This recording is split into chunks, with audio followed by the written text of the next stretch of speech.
Hello everyone, welcome to our new video with exercise 5.3। 5.3 में first question में हमें ना क्या करना है, एक्सप्रेशंस का प्रोडक्ट निकालना है। तो सबसे पहले हम अपना फर्स्ट पार्ट देखते हैं। देखो हमारे पास क्या दे रखा है, 5z⁻6। इसको मल्टीप्लाई करेंगे, ब्रैकेट को हटाएंगे तो हमारे पास आएगा -3z8। अब सबसे पहले हमें क्या करना है, जो हमारे पास कोफिशिएंट है, यानी फर्स्ट टर्म में आपके पास 5 कोफिशिएंट है और सेकंड टर्म में -3 है, इन दोनों की हम मल्टीप्लाई करेंगे। 5 को -3 से मल्टीप्लाई करेंगे, हमारे पास आएगा -15। अब देखो आपके पास जो वेरिएबल में दोनों टर्म्स में यहाँ पे भी z है और यहाँ पे भी z है, और आपको पता है एक्सपोनेंट का फॉर्मूला, एक्सपोनेंट के फॉर्मूले के हिसाब से अगर हमारे पास बेस सेम हो तो और बीच में मल्टीप्लाई का साइन हो तो पावर ऐड हो जाते हैं। इट मीन्स z की पावर यहाँ पे क्या हो जाएगी, 6 + 8। अब नेक्स्ट स्टेप में हमारे पास क्या आएगा, -15, z की पावर हमारे पास क्या हो जाएगी, 14। ये आ गया आपका आंसर। बी पार्ट करते हैं। बी पार्ट में हमें क्या दे रखा है, कोफिशिएंट में अगर देखो एक्सप्रेशन की कोफिशिएंट देखते हैं तो सबसे पहले हमारे पास फर्स्ट कोफिशिएंट क्या दे रखा है, 6, और दूसरे टर्म से कोफिशिएंट हमारे पास क्या दे रखा है, 2/5। तो सिंपली हम पहले कोफिशिएंट को सोल्व कर लेते हैं। -6 को 2 से मल्टीप्लाई करेंगे तो हमारे पास क्या आएगा, -12/5। ठीक है, तो हम दोनों कोफिशिएंट की मल्टीप्लाई यहाँ पे लिखते हैं, -12/5। अब यहाँ पे अगर आप देखोगे मल्टीप्लाई का साइन, देखो एक्स की पावर देखते हैं। फर्स्ट टर्म में तो हमारे पास x की पावर 2 है और यहाँ पे x की पावर क्या है, 1 है। तो दोनों को ऐड करेंगे तो हमारे पास क्या हो जाएगी, x की पावर 3। ऐसे ही y की पावर देखते हैं हम। y की पावर हमारे पास फर्स्ट टर्म में तो 1 है और सेकंड टर्म में हमारे पास क्या है, 3 है। तो दोनों को ऐड करेंगे तो y की पावर 4 हो जाएगी। मल्टीप्लाई का साइन, z क्या है, सिर्फ हमारे पास z टर्म फर्स्ट टर्म में, सेकंड में नहीं है, तो z एज इट इज आएगा। इट मीन्स हमारा आंसर क्या आ गया है, -12/5 x³ y की पावर 4 एंड z। ये आ गया आपका आंसर। सी पार्ट करते हैं। सी पार्ट में अगर हम अपने फर्स्ट टर्म से कोफिशिएंट देंगे, पहले कोफिशिएंट को मल्टीप्लाई कर लेते हैं। रफली 16/9 है और सेकंड टर्म से कोफिशिएंट हमारे पास क्या है, 9/18 है। तो यहाँ पे क्या हो जाएगा, रिड्यूस हो जाएगा, यानी 9 से 9 कैंसिल आउट हो जाएगा।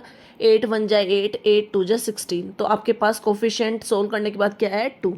तो कोफिशिएंट को हमने सोल्व कर लिया है, 2 लिखेंगे। पी देखो फर्स्ट टर्म में p की पावर 1 है, सेकंड में 3 है, दोनों को ऐड करेंगे तो p की पावर 4 आ गई। ऐसे q की पावर देखो फर्स्ट टर्म में तो 1 है और सेकंड टर्म में आपके पास 2 है, तो टोटल ऐड करेंगे तो q की पावर 3 हो जाएगी।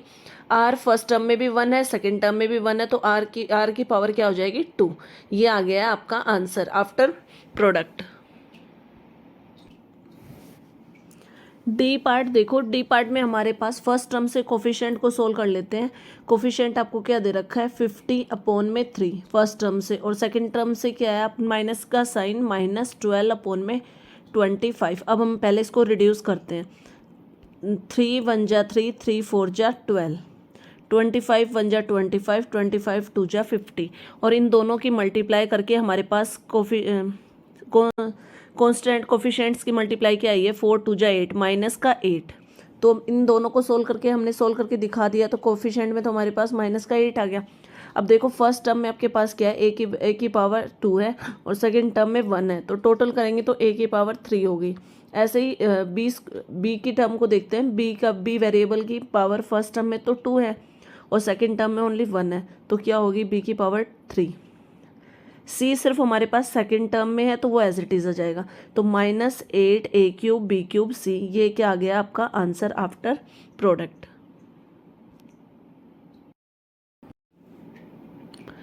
सेकंड क्वेश्चन करते हैं। सेकंड क्वेश्चन में हमें ना क्या करना है, ट्रायंगल्स का एरिया निकालना है और हमें लेंथ और ब्रेड्थ दे रखी है। तो पहले ए पार्ट करते हैं। ए पार्ट में हमें लेंथ में क्या दे रखा है, लेंथ = दे रखा है आपको 3/2 a² b³। ऐसे ही ब्रेड्थ में आपको क्या दे रखा है, ब्रेड्थ = b से ब्रेड्थ को डिनोट कर रही हूँ, 4/9 ab²। और एरिया ऑफ रेक्टेंगल का फॉर्मूला क्या होता है, area of rectangle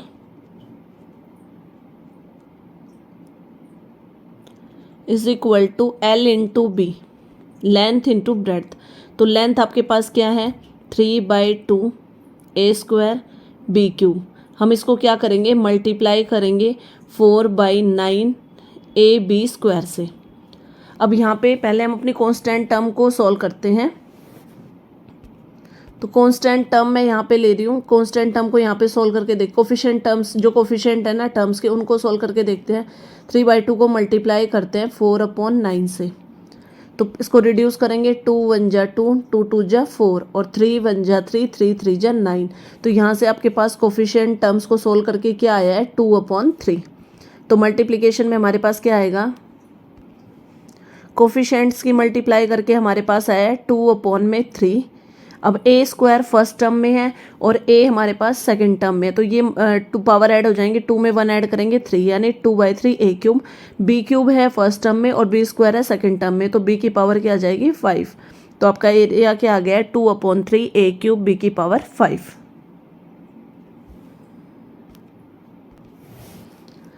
B part में हमें लेंथ क्या दे रखी है, 1 whole 2/3 x square y z, और बी ब्रेड्थ मतलब बी का मतलब ब्रेड्थ है, वो क्या दे रखे है 3 होल 1/2 एक्स वाई जेड। तो सबसे पहले हम इसको इम्प्रॉपर में चेंज करेंगे, इम्प्रॉपर में चेंज करेंगे तो क्या आएगा, 3 1 जा 3 और 2 ऐड करेंगे यानी 5/3 एक्स स्क्वायर वाई जेड। ऐसे ही ब्रेड्थ को भी इम्प्रॉपर में चेंज करेंगे तो हमारे पास क्या आएगा, 3 2 जा 6, 1 ऐड करेंगे यानी 7/2 एक्स वाई जेड स्क्वायर। अब हम एरिया निकालने का फॉर्मूला क्या होता है, L इंटू बी। तो हमारे पास लेंथ क्या है, 5/3 एक्स स्क्वायर वाई जेड। इसको हम मल्टीप्लाई करेंगे 7/2 एक्स वाई जेड स्क्वायर से। पहले हम रफली एक बार उसको जो कोफिशिएंट टर्म्स है उनका मल्टीप्लाई कर लेते हैं। फर्स्ट से हमारे पास कोफिशिएंट टर्म है 5/3 और सेकंड से हमारे पास क्या है 7/2। तो अब इसमें रिडक्शन नहीं होगा तो इनकी मल्टीप्लाई करेंगे, 7 5 जा 35 एंड 3 2 जा 6। तो कोफिशिएंट की मल्टीप्लाई हमारे पास क्या आ गई है, 35/6। तो हमारे पास क्या आ गया, कोफिशिएंट की मल्टीप्लाई आई है 35/6। और ए स्क्वायर में एक्स स्क्वायर है और एक्स की पावर 1 है तो एक्स की पावर आ जाएगी 3। ऐसे ही वाई फर्स्ट टर्म में तो वाई है, सेकंड टर्म में भी वाई है, दोनों को पावर को ऐड करेंगे तो वाई स्क्वायर आ जाएगा। फर्स्ट टर्म में जेड है, सेकंड टर्म में जेड स्क्वायर है, तो ऐड करेंगे तो जेड क्यूब आ जाएगा। तो रिक्वायर्ड एरिया क्या आ गया आपके पास, 35/6 x cube y square z cube. C part में हमारे पास एल से मैंने लेंथ को डिनोट किया है तो वो क्या है, L square m cube n है, और बी से मैंने डिनोट किया है ब्रेड्थ को तो वो क्या है 4L m square N square. तो हमें एरिया ऑफ रेक्टेंगल निकालना है तो ए इसे एरिया को रिप्रेजेंट करिए, फॉर्मूला होता है L इंटू बी। अब L आपके पास क्या दे रखी है, L स्क्वायर एम क्यूब और n मल्टीप्लाई ब्रेड्थ की जगह पे हम क्या लिखेंगे, हमारे पास ब्रेड्थ दे रखी है 4L m स्क्वायर n की पावर 4। अब यहाँ से हमारे पास एरिया क्या हो जाएगा, एरिया इज इक्वल टू, देखो लेंथ का कोफिशिएंट 1 है और ब्रेड्थ का 4 है, 1 और 4 को मल्टीप्लाई करेंगे तो हमारे पास आएगा 4। अब L स्क्वायर है फर्स्ट टर्म में, सेकंड में L है तो पावर क्या हो जाएगी L की 3। ऐसे ही m क्यूब है फर्स्ट टर्म में और सेकंड टर्म में पावर स्क्वायर है, 3 और 2 को ऐड करेंगे तो m की पावर क्या आएगी हमारे पास 5। अब ऐसे ही n की पावर को देखते हैं हम, n में हमारे n के लिए फर्स्ट टर्म में 1 है पावर और सेकंड टर्म में 4 है, 1 में 4 को ऐड करेंगे तो n की पावर भी हमारे पास क्या हो जाएगी 5। तो ये हमारा आंसर आ गया, मतलब एरिया कितना आया है 4L क्यूब m की पावर 5 एंड n की पावर भी 5। थर्ड क्वेश्चन करते हैं। थर्ड क्वेश्चन में हमें क्या करना है, मल्टीप्लाई करना है। फर्स्ट पार्ट देखो, ए पार्ट में आपको 3 टर्म्स दे रखे हो, तीनों टर्म्स को मल्टीप्लाई करना है। तो सबसे पहले हम फर्स्ट टर्म लिखेंगे 4xy स्क्वायर, कोमा का जो साइन है उसको हटा के मल्टीप्लाई का साइन लगाएंगे, सेकंड टर्म लिखेंगे यानी -3x स्क्वायर वाई, और एंड की जगह पे भी हम मल्टीप्लाई का साइन लगाएंगे, देन हमारी थर्ड टर्म लिखेंगे। अब सबसे पहले मैं यहाँ पे जो हमारे पास टर्म्स के कोफिशिएंट है उनकी मल्टीप्लाई कर रही हूँ। फर्स्ट टर्म से 4 है, सेकंड टर्म से कोफिशिएंट -3 है और थर्ड टर्म से हमारे पास क्या है 6 है। पहले इन दोनों की मल्टीप्लाई करते हैं, 4 3 जा 12 विद माइनस का साइन आएगा, इन 12 को मल्टीप्लाई करते हैं 6 से, माइनस के 12 को मल्टीप्लाई करते हैं 6 से, तो हमारे पास क्या आएगा माइनस का 12 6 जा 72। तो कोफिशिएंट की मल्टीप्लाई आपने लिख लिया -72। अब x के टर्म्स को देखो, फर्स्ट टर्म में आपके पास x की पावर 1 है, सेकंड में 2 है और थर्ड में भी 2 है, तो इन सबको ऐड करेंगे तो हमारे पास क्या आएगा, 2 2 4 और 1 5, तो x की पावर 5 आ गई। ऐसे ही y की पावर्स को देखते हैं, फर्स्ट टर्म में 2 है, सेकंड टर्म में 1 है, थर्ड में भी 1 है, तो 2 में 1 को ऐड करेंगे 3 एंड देन 4। ऐसे ही z सिर्फ हमारे पास थर्ड टर्म में, तो वो एज इट इज आ जाएगा। तो आपका आंसर क्या आ गया है, मल्टीप्लाई होने के बाद में -72 x की पावर 5 y की पावर 4 z। बी पार्ट करते हैं। बी पार्ट में हमें 3 टर्म्स दे रखे अगेन, तो हमें इनका मल्टीप्लाई करना है। सबसे पहले फर्स्ट टर्म को लिखते हैं 6/7 a cube b cube and c cube, comma की जगह पे मल्टीप्लाई का साइन लगाएंगे। Then 14/3 a square b square c square, and की जगह पे भी मल्टीप्लाई का साइन लगाएंगे। एंड नेक्स्ट थर्ड टर्म हमारे पास -5 है। अब सबसे पहले हम जो कोफिशिएंट टर्म्स है उनका मल्टीप्लाई लिख लेते हैं। फर्स्ट टर्म से 6/7 है, सेकंड से हमारे पास 14/3 है और थर्ड टर्म से हमारे पास -5 है।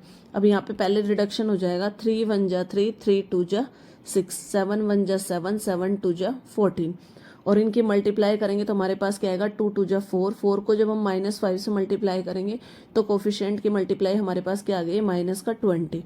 तो कोफिशिएंट का मल्टीप्लाई हमारे पास -20 आ गया है। अब देखो फर्स्ट टर्म में आपके पास a क्यूब है, सेकंड में a स्क्वायर है, दोनों को ऐड करेंगे क्योंकि बीच में मल्टीप्लाई का साइन है तो पावर ऐड हो जाती है, 3 और 2 5, a की पावर 5।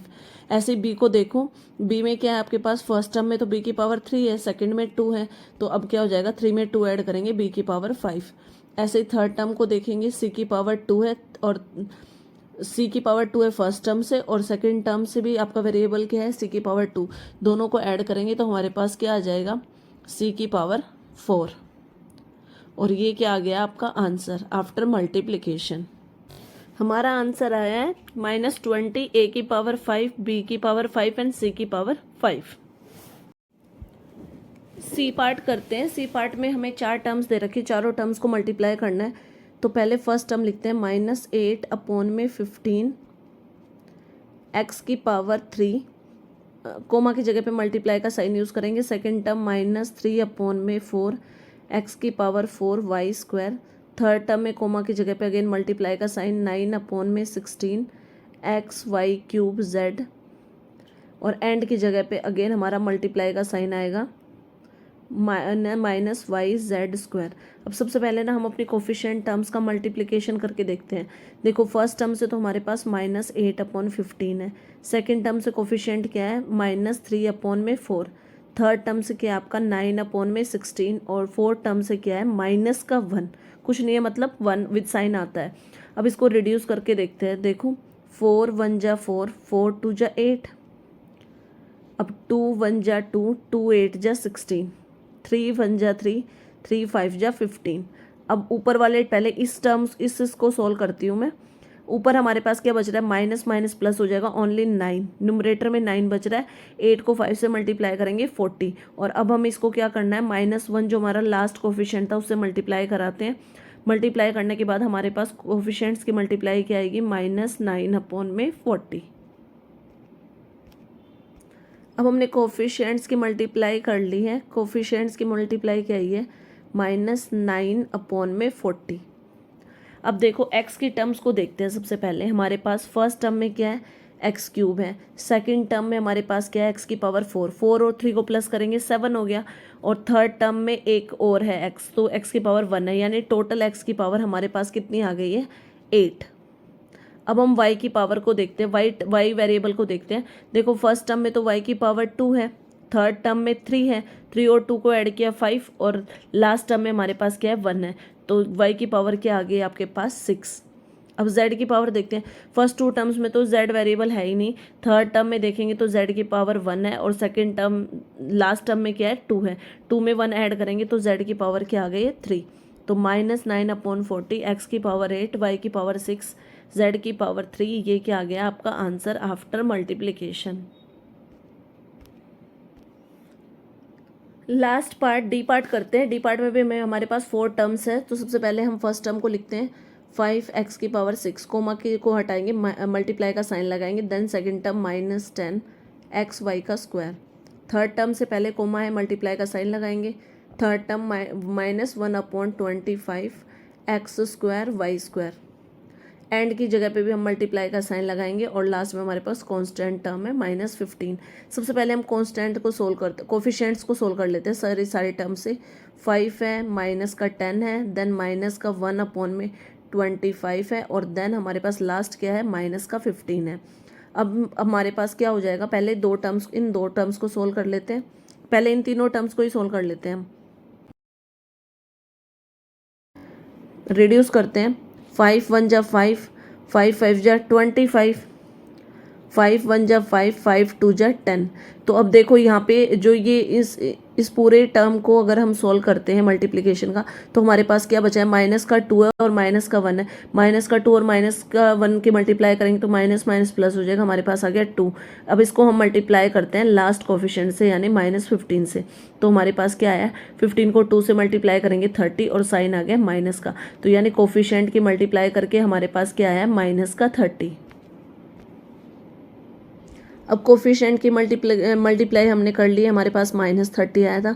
अब हम x को देखते हैं। देखो फर्स्ट टर्म में x की पावर 6 है, अगले में 1 है, 6 में 1 ऐड करेंगे 7 हो गया, नेक्स्ट टर्म में 2 है 9 हो गया। तो x की पावर क्या आ गई हमारे पास 9।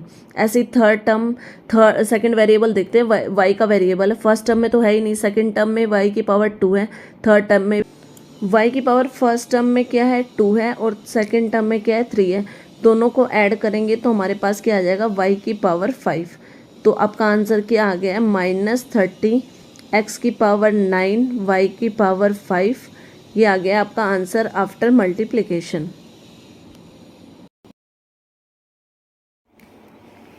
क्वेश्चन नंबर 4 करते हैं। क्वेश्चन नंबर 4 में हमें रेक्टेंगुलर बॉक्स के लेंथ, ब्रेड्थ और हाइट दे रखी है और हमें उसका वॉल्यूम निकालना है। तो देखो लेंथ, ब्रेड्थ, हाइट तीनों चीज़ गिवन है। वॉल्यूम का फॉर्मूला मैंने लगाया है, क्या होता है रेक्टेंगल का, LBH, length into breadth into height होता है।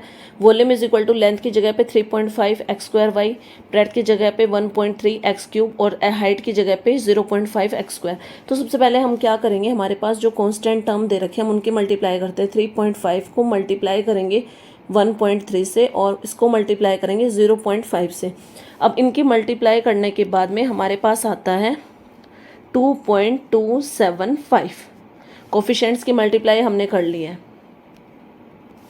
तो कोफिशिएंट की मल्टीप्लाई करके हमारे पास क्या है, 2.275। अब देखो फर्स्ट टर्म में आपके पास क्या है, x² है, सेकंड टर्म में x की पावर 3 है, 3 में 2 ऐड किया 5 हो गए, थर्ड टर्म में 1 है तो x की पावर 5 में 1 ऐड करेंगे 6, तो x की पावर क्या आ गई 6। ऐसे ही y की देखते हैं, y वेरिएबल की। फर्स्ट टर्म में तो y की वैल्यू 1 है, सेकंड टर्म में तो है ही नहीं और थर्ड टर्म में 2 है, तो 1 में 2 को ऐड करेंगे y³। लेकिन आपकी बुक में जो आंसर है, ये मेरा आंसर आ गया है यहाँ पे, लेकिन आपकी बुक में क्या किया हुआ है कि ये जो 3 टर्म लास्ट में पॉइंट के बाद जो 3 टर्म्स है इसको राउंड ऑफ करके आंसर लिखा हुआ है। आपकी बुक में 2.28, आपको पता है देखो 7 के बाद 5 आ रहा है तो 5 लास्ट जो नेक्स्ट टर्म होती है राउंड ऑफ जब हम करते हैं तो ये 5 के इक्वल है, इट मीन 7 को हम 8 लिख सकते हैं। तो इसलिए राउंड ऑफ होके आपका आंसर बुक में जो गिवन है वो है 2.28, x की पावर 6, y की पावर 3। बी पार्ट करते हैं। बी पार्ट में भी हमें क्या दे रखा है, लेंथ, ब्रेड्थ, हाइट तीनों चीज़ें दे रखी हैं।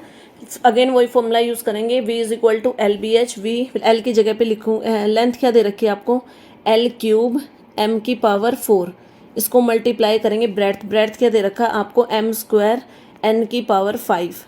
और ऐसे ही हाइट क्या दे रखी है आपको, L की पावर 6 और n²। तो सबसे पहले हम वॉल्यूम कैसे निकालेंगे, L जो फर्स्ट वेरिएबल है L, उसकी पावर्स को काउंट करते हैं।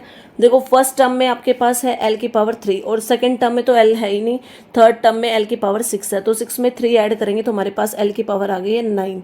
अब m की देखते हैं, m की पावर को। फर्स्ट टर्म में m की पावर कितनी है आपके पास 4, सेकेंड टर्म में क्या है 2, थर्ड टर्म में है ही नहीं, तो 4 में 2 ऐड करेंगे हमारे पास आएगा 6। ऐसे ही n की पावर को देखते हैं, फर्स्ट टर्म में तो n है ही नहीं, सेकंड टर्म में 5 है और थर्ड टर्म में 2 है, 5 और 2 को ऐड करेंगे तो n की पावर क्या आ जाएगी हमारे पास 7। तो ये आ गया आपका वॉल्यूम, l की पावर 9, m की पावर 6 और m की पावर 6 और n की पावर 7। सी पार्ट करते हैं, लास्ट पार्ट है। इसमें भी हमें लेंथ, ब्रेड्थ, हाइट दे रखी है। तो वॉल्यूम का फॉर्मूला सेम वही होता है, LBH, length into breadth into height.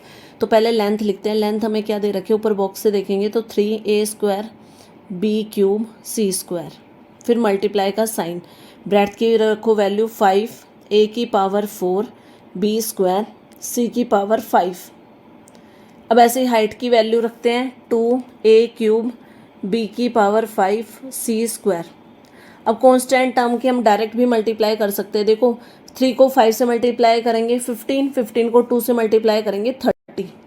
ए की पावर फर्स्ट टर्म में क्या है 2 है, सेकंड में 4 है, 4 और 2 6 हो गए, ऐड कर रहे हैं हम।